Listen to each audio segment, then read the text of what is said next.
Well, welcome everyone. For those of you that don't know me, my name is Robert Kite, and it is my privilege and honour to be your MC this evening. Now, I think we can all agree that it's been a particularly wonderful day so far.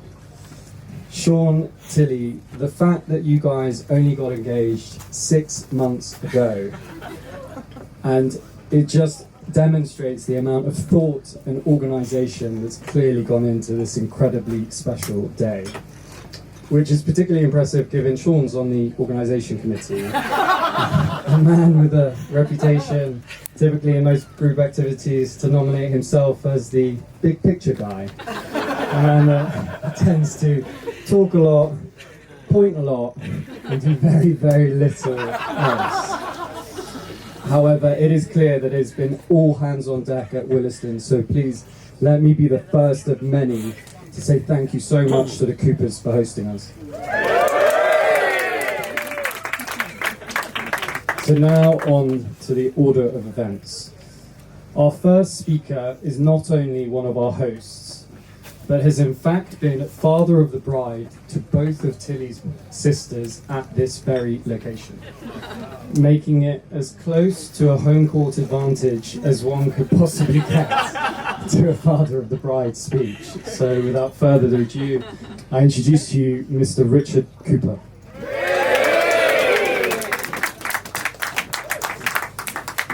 Thank you very much. Tilly is lovely to look at. What a dazzling bride. In the tiara that her grandmother wore at her wedding in 1943, that her mother wore to ours in 1975, that Daisy wore to hers in 2014, and that Hester wore to hers in 2016. And in a dress designed by Janet Lyle of Anacat and made by Fiona Clare. Tilly is lovable.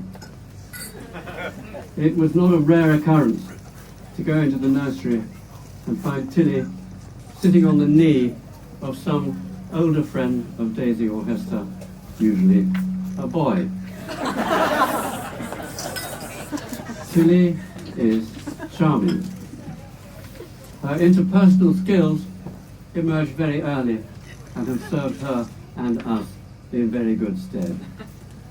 We were going skiing once when Tilly was about 10, and as we left, the passport control officer in London told us that one of our 5 passports had expired.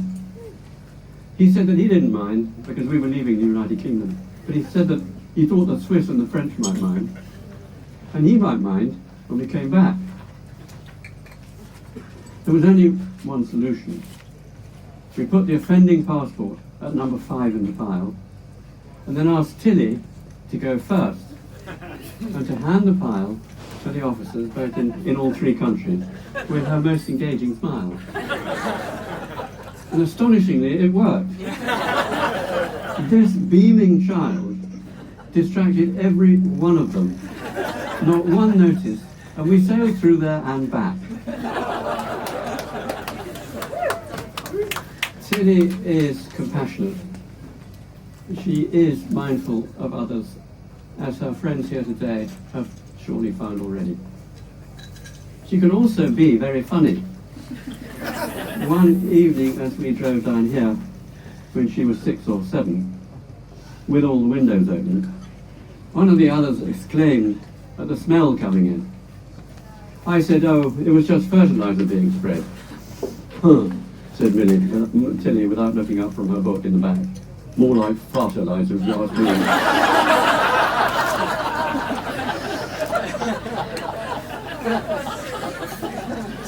Tilly has always been adventurous, game to eat unfamiliar food, ready to stick her neck out in French and later Spanish. How do I say, "Please, can I buy an ice cream?"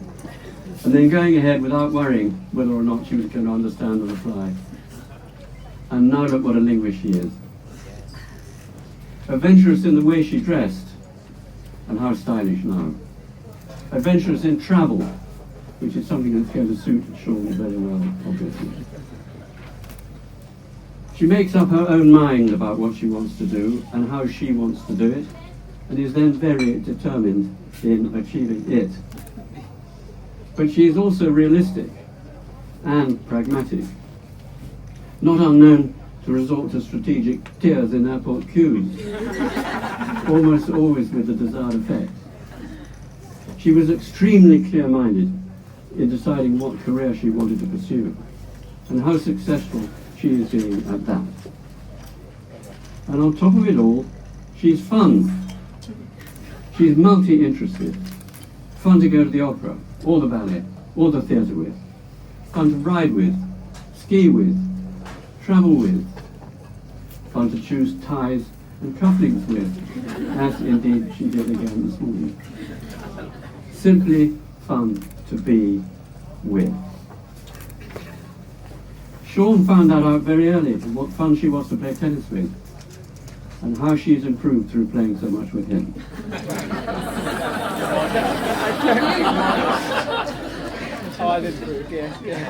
Sean, as you well know, you have a real cracker there. And all the Coopers and Hunters and Campbells, large and small, four-legged as well as two-legged, are very happy indeed that you, Sean, are now one of us, as well as one of Harish, Tejal and Shiv, and of your wonderful extended family, of whom we are absolutely delighted to welcome so many here today.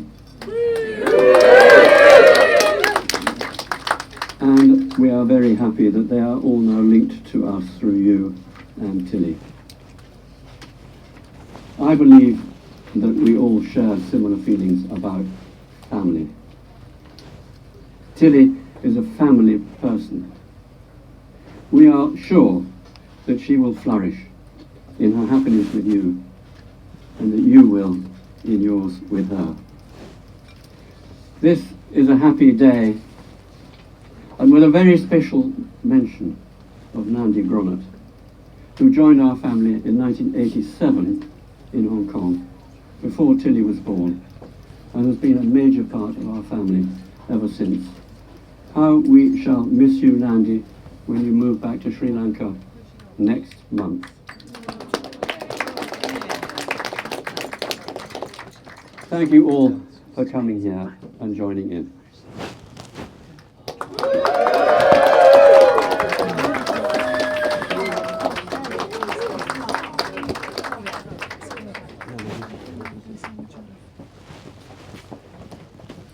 Well, our next speaker is the man of the hour. He was actually voted Durham University's second hottest freshman. And has he not been shy to share that with everyone of us? He is one of my favourite people in the whole world. He is charismatic, he is caring, and he is madly in love. It is my absolute pleasure to introduce Mr. Sean Chandy.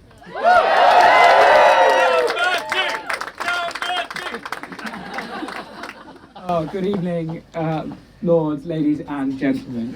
Firstly, I'd like to introduce, if I may, my very beautiful wife.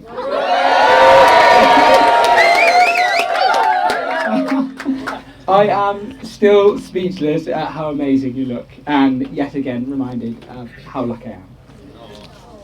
I was given two pieces of advice about this speech. The first was to keep it short. Thank you, Janet. And the second was don't try to be funny, which, as I'm told by pretty much everyone, shouldn't be very difficult for me. So, I'd like to start by mentioning those who are not here today. Sadly, our grandparents, who aren't with us anymore. I certainly know how much mine would have loved to meet you, Tilly, and I know how you'd gone on so famously. Also miss to some of my dad's brothers, the eldest who's currently battling cancer. They're much loved, and just because you're not here today doesn't mean we're not thinking of you. Right, I realise this isn't the Oscars, but I do have some gratitude to give, so let me move on to some thank yous. I'd like to all thank you for coming here today. It means the world. A huge welcome. I might hasten to add, we did have a few unwelcome guests earlier in the week, much to Tilly's parents' dismay when it emerged a badger had decided to make a midnight assault on the otherwise pristine lawn. But however, I think we can all agree it looks wonderful. So, special thanks to all of those who've flown in from far and wide. India, San Francisco for one night. Thank you, Jen Sullivan, wherever you. New York, France, and Scotland. I'd like to encourage all of you, now having accrued all of those air miles, from coming so far and wide, to join us in India in February, where we're having a small Indian blessing for what's likely to be a few thousand people in Mumbai. And as you know, a small Indian wedding is a bit of a contradiction in terms, but you're all invited. And it's a lovely time of year to see Mumbai. So let us know if you'd like to come. I'd like to make a very special thanks to everyone who's played an important part in the wedding. Adam Ford, the vicar. What a wonderful service. The one of the page boys and bridesmaids. Lucy Morley for your art on the tables you're about to see.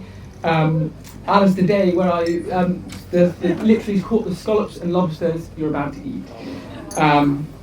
Robbie Kite, where I thank you for stepping in at short notice. There was a very...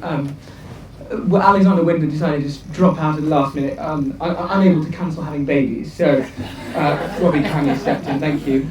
Thank you to my ushers and my best man. What a stag, so the less mentioned about that, the better. Ushers, you're all my brothers, and Shiv, you are my brother, my best man. So you really have nowhere to go. But I am extremely proud of what you've achieved as a doctor, and more recently on your spiritual journey, becoming a yoga teacher and a debut filmmaker. He asked me to put that last bit. I'd like to say, however far away you run away from London, you'll always be my younger brother, and I miss having you nearby dearly. I know Nandi's been mentioned, but I'd like to give a very special thanks to Nandi. Where are you? Because I wasn't able to see you.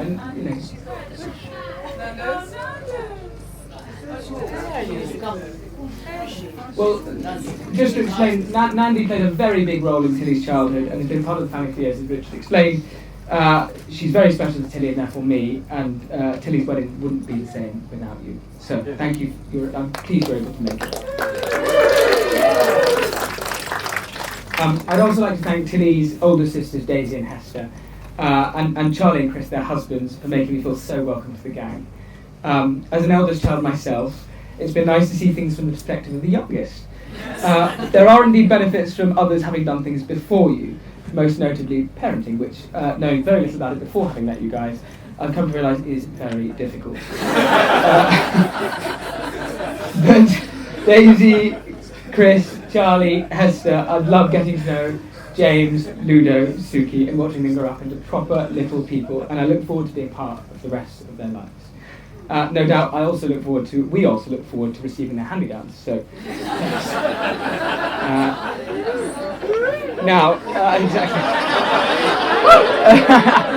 now for a very, very important thank you. I've got to get this one right, and I probably won't, but I'd like to give a huge thank you to Tilly's parents, Richard and Janet, for everything they've done to make today possible. It's a huge achievement to deliver something so complicated, as I found out, in just 6 months.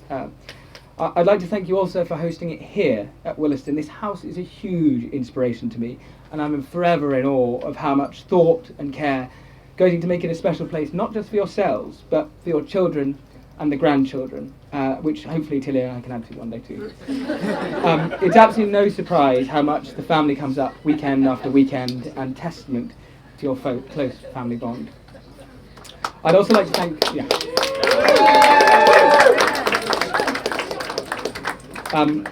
I'd like to thank my parents for their contribution and support for tonight, but for also for everything you've given Shiv and me. It's very easy to take for granted what you've achieved, moving to a new country, truly learning its culture and integrating into it, starting successful businesses. I'm in total awe of how you did it all, putting us through the best schools, giving us everything we've ever needed. I've always thought that we stand on the shoulders of giants for the platform you've given us to succeed, and for that I'm eternally grateful.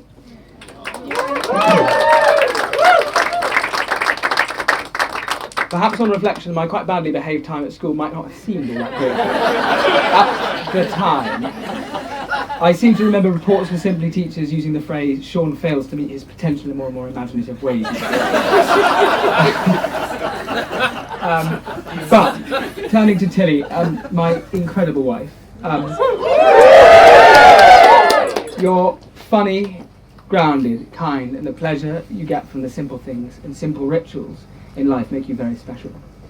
For those who don't know, Tilly and I met at a lunch at a mutual friend's house. I've never been blessed with the ability to hide my feelings, and trying to do so was impossible when I overheard her interest in tennis.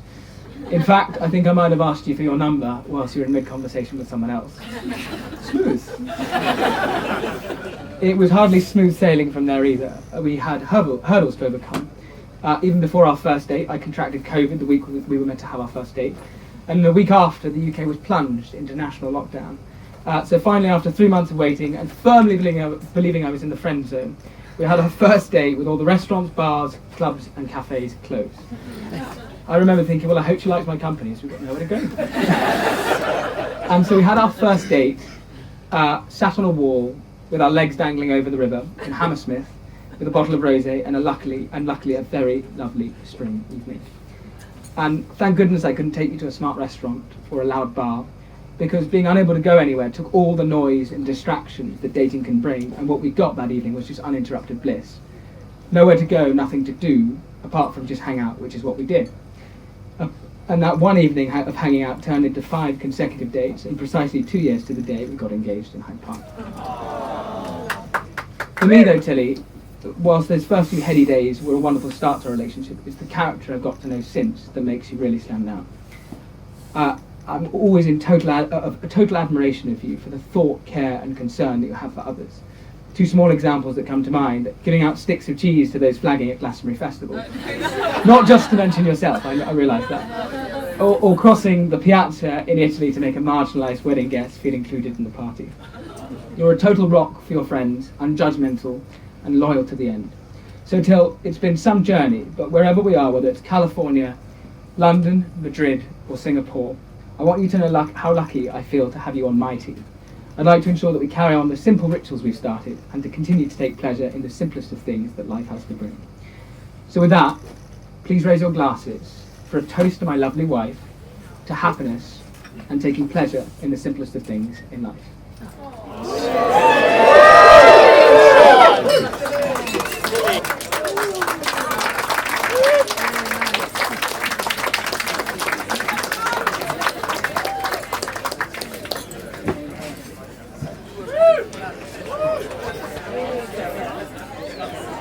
Very beautiful.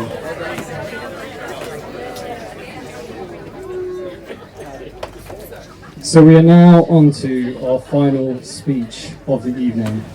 This is coming from Sean's younger brother.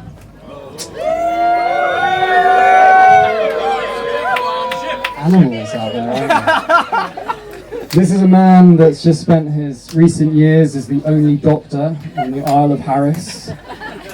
In the Outer Hebrides. This is an island with a sheep-to-person ratio of about 50 to 1. He's also just spent his summer, 6 weeks of which in an intense yoga instructor's course with 10 days of silent meditation. Now, hearing all this, no one would blame you for thinking that you're about to witness a speech of both wisdom and poignancy. However, this is also the same man that took Sean to Magaluf for his stag party. So I think we're all very curious of what he's got to say. Ladies and gentlemen, it is the best man. It is Mr. Shiv Chand.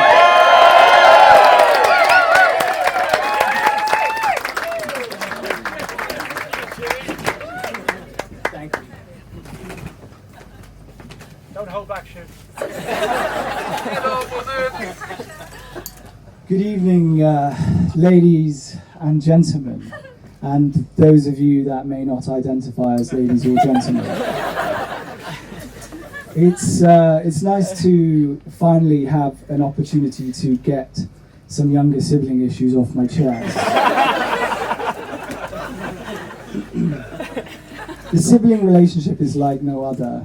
it is more often than not the longest relationship we have in our lives, longer than the ones we have with our parents, spouses, children, and friends. Siblings pass through every phase of life together, and as we meander our ways through it, the relationship changes and evolves. In our younger years, Sean and I had a relationship typified by a quote from Jane Austen. She wrote, "The younger brother must help to pay for the pleasures of the elder."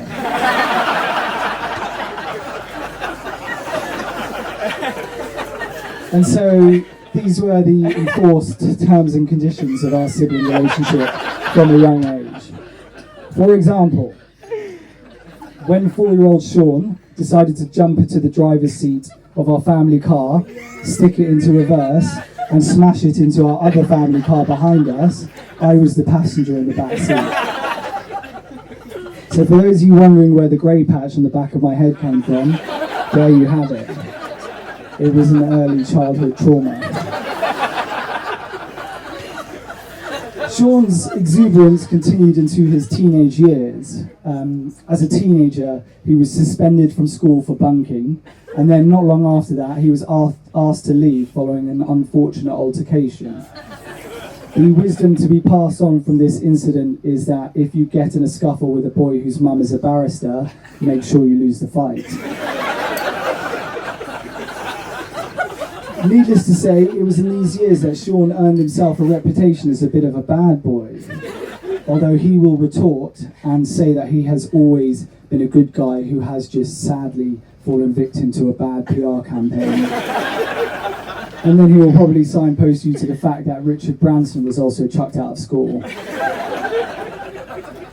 As a small, skinny teenager wearing geeky glasses, being the younger brother of someone with a reputation like Sean's had its benefits. It meant that I had an immunity from some of the rougher kids in my year.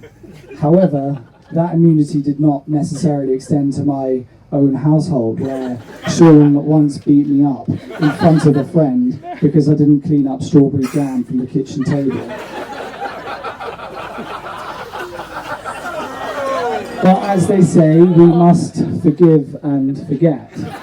Which is why, when Sean takes a seat at his place shortly, he will notice a dollop of strawberry jam waiting to be cleaned up in front of his friends and family. As they say, vengeance is a dish best served sweet. As you can imagine, this period in our lives where hormones took a strong hold in Sean's body caused a fair amount of hoo-ha at home. And although we can laugh about it now, it was not a particularly easy time. Sean was homeschooled for 6 months before his GCSEs, and then after that he went to sixth form at another local college. What should I call it? Sorry, another local school. Sorry, can you start again? The teachers' ambitions for Sean were not particularly great, and he was point blank told not to apply to Durham University. He ignored their advice, applied, received an offer, and got the grades. For me, these couple of years signify Sean's greatest achievement. Things could have gone off the rails, or rather more off the rails than they did, but instead he pulled up his socks and he responded to adversity in the best possible way he could. At Durham University came Sean's greatest accolade to date. It was mentioned already. He was named Durham's second fittest fresher. But even more remarkable was that this occurred well before the days where equality and diversity stipulated the presence of ethnic minorities on every podium. Credit's due where credit's due.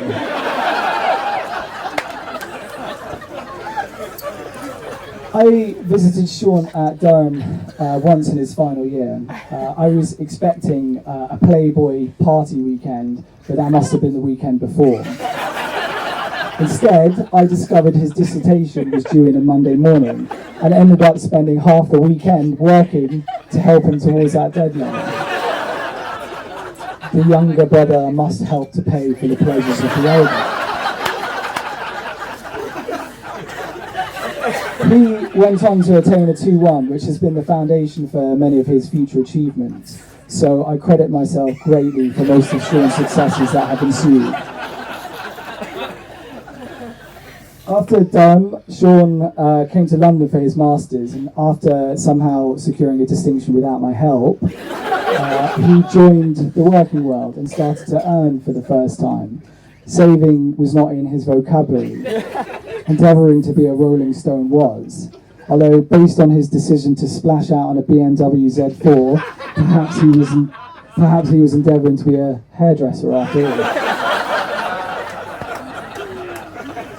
At this time, I was still a student for a few years to come, and so Sean's generous gifts and endless rounds of drinks for me and my friends were appreciated greatly.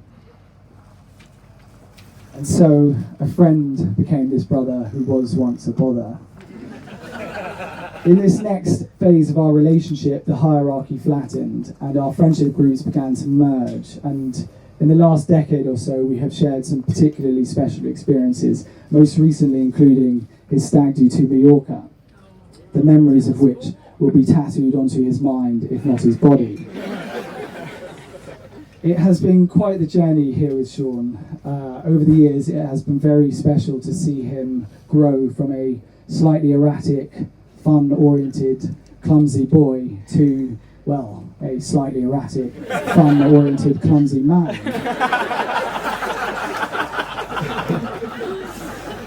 In all seriousness, all the things that made Sean great as a youngster are still there as a man. He is still the one to get the party started. He is still the one who aligns his fashion sense with GQ magazine standards. And he is still the one who squabbles with us over things not being done to a high enough quality. But with age, there is also a greater work ethic and a more considerate and selfless side that has developed. One that has enabled us as brothers to not only have a lot of fun together, but also work well together.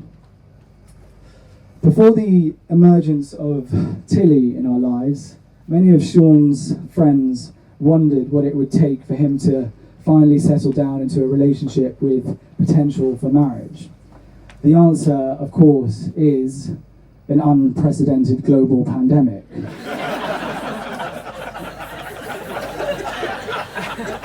As a consequence of the pandemic and the lockdown enforced upon us, Tilly and Sean's relationship was founded on the simple life. It meant that Sean was not able to rely on his usual box of tricks to woo this lady and had to fall back on good old personality. As Sean mentioned, their affection for each other had no distractions. It was not dependent on expensive restaurants, cool dates, or experiences. It came from something genuine. For all of our loved ones getting married, one simply hopes that they find a person to become a great team with. In Tilly, Sean has found exactly that. It is an added bonus that she is also funny, beautiful, self-effacing, discerning, driven and caring. Tilly, it is an honour to officially be part of the same family, and as a fellow younger sibling, I'm sure that we can rely on each other for backup. Ladies and gentlemen, and those of you who may not identify as ladies and gentlemen, please be even more upstanding than you are, and let us raise a glass. If love is blind, then marriage is the eye-opener. Till and Sean, good luck. Cheers.